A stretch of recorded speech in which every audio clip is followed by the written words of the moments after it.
भाई ये एक ऐसा निर्णय है जो भारत सरकार के द्वारा लिया गया है। जब ये निर्णय ले लिया गया है तो उसके बाद इस विषय के ऊपर किसी भी तरीके की चर्चा करने का कोई सवाल नहीं। छात्रों पर मैं जरूर सवाल उठाऊंगा। छात्रों को गिरफ्तार किया गया, मैं बिल्कुल करूंगा भाई। छात्रों के साथ इस तरीके का बर्ताव उचित नहीं। जब कोई सरकार या कानून के द्वारा कोई फैसला लिया जाता है उसका भी हम सबको सम्मान करना। अपने आप को मोदी के हनुमान बताने वाले चिराग पासवान मोदी विरोधी कैसे हो गए, इस वीडियो में हम जानेंगे। दरअसल आपको बता दें कि प्रधानमंत्री नरेंद्र मोदी पर बनी बीबीसी डॉक्यूमेंट्री को लेकर देश के कई यूनिवर्सिटी में जो है वो बवाल छिड़ा हुआ है।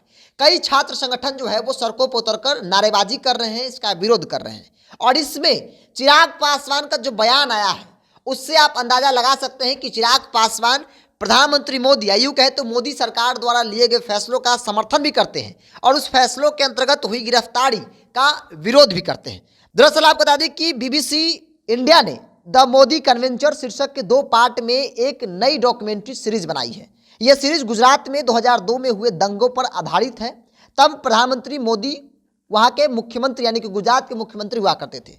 गोधरा में हिंदू तीर्थयात्रियों को ले जा रही एक ट्रेन में आग लगने के बाद कथित तौर पर हिंसा भड़क उठी थी और हिंसा के कारण हजारों लोगों की मौत हो गई थी। और कहा यह जा रहा है कि जो बीबीसी डॉक्यूमेंट्री बनाई है जिसमें प्रधानमंत्री मोदी जो तब के मुख्यमंत्री हुआ करते थे गुजरात के, उसमें उनको गलत ढंग से दिखाया गया है। यानी कि मोदी को गुजरात दंगों में एक मास्टरमाइंड बताया गया है और यही बड़ी वजह है जो भारत सरकार ने इस पर बैन लगा दी है। अब इस बैन को लेकर कई यूनिवर्सिटियों के जो छात्र हैं वो विरोध कर रहे हैं, जिसके बाद प्रशासन ने अपनी सहूलियत और दंगा न भड़के, हिंसक न हो, इन तमाम चीज़ों को देखते हुए छात्रों की गिरफ्तारी भी की है, जिसमें डीयू के छात्र हैं, जेएनयू के छात्र हैं, जामिया इस्लामिया के छात्र हैं। ऐसे कई संगठन हैं जो लगातार आंदोलन कर रहे थे। लेकिन चिराग पासवान का जो बयान आया है, चिराग पासवान ने जब सवाल किया गया कि आपके पिता ने गोधरा के वक्त इस्तीफा दे दिया था तो आप उसी गोधरा कांड पर आधारित जो सीरीज बनी है उसको लेकर क्या कहेंगे, चूंकि भारत सरकार ने बैन कर दिया है। तो चिराग पासवान का साफ तौर पे मानना है, उन्होंने कहा कि जब भारत सरकार ने बैन लगा दिया है तो उस पर कोई बहस नहीं हो सकता है। लेकिन बात छात्रों की है, छात्रों के साथ इस तरीके से बर्ताव कहीं से भी उचित नहीं है। छात्रों की गिरफ्तारी नहीं होनी चाहिए थी। यानी कि प्रधानमंत्री मोदी द्वारा जो फैसले लिए गए हैं, भारत सरकार द्वारा जो फैसले लिए गए हैं उनका समर्थन भी करते हैं चिराग पासवान।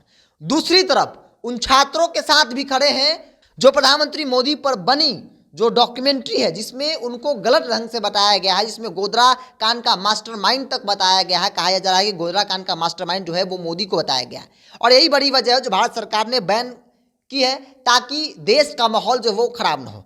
आमतौर पे कहा जाता है कि जो जेएनयू में छात्र संगठन आंदोलन कर रहे हैं, चाहे वो इस्लामिया जामिया की बात कर ली जाए, वो टुकड़े टुकड़े गैंग के लोग हैं और वो लोग चाहते हैं कि मोदी के ऊपर जो गलत तरीके से बीबीसी द्वारा डॉक्यूमेंट्री जो बनाई गई है वो लोगों के बीच हो और लोगों में एक मैसेज जाए कि जो प्रधानमंत्री वर्तमान के मोदी साहब हैं वो सत्ता की कुर्सी के लिए क्या कुछ कर सकते हैं। तो इन तमाम चीज़ों को लेकर लेकिन चिराग पासवान जो अपने आप को मोदी का हनुमान बताते हैं वो कितने बड़े मोदी विरोधी हैं, इस बात को समझाने के लिए हम आपको ये वीडियो में समझाया, पूरा मामला बताया कि गोधरा कांड के वक्त जिस प्रकार से माहौल बनी थी वैसा स्थिति फिर से न बने और ये डॉक्यूमेंट्री लोगों के बीच न जाए, ये डॉक्यूमेंट्री लोग न देखे। इसको लेकर प्रशासन और भारत सरकार ने सख्ती बरती है, भारत सरकार ने बैन कर दी और इसके विरोध में जो लोग आंदोलन कर रहे थे, जिसे टुकड़ा टुकड़े गैंग भी कहा जा रहा है कि वो लोग टुकड़े टुकड़े गैंग के हिस्सा है और इसीलिए वो लोग विरोध कर रहे हैं, तो उनकी गिरफ्तारी हुई है ताकि दिल्ली और बाकी प्रदेशों का माहौल न बिगड़े। लेकिन चिराग पासवान